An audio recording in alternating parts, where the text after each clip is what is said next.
घर आया। স্বামী, আমার মেয়ে সন্তান হয়েছে বলে তুমি আবার বিয়ে করে আসলে? মনে আছে মেথি, আমাকে বিয়ে করার সময় তুমি চুক্তি করেছিলে তোমার যদি মেয়ে সন্তান হয় তুমি এই বাড়ি ছেড়ে চলে যাবে। চলে এসো দুগ্ধ। কয়েক মাস পর।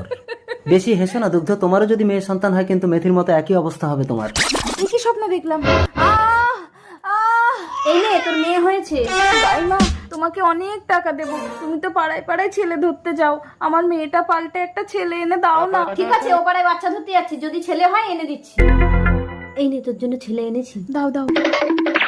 আমাদের ছেলে হয়েছে? হ্যাঁ, তুমি দাইমাকে 5,000 টাকা দিয়ে দাও। 5,000 টাকা?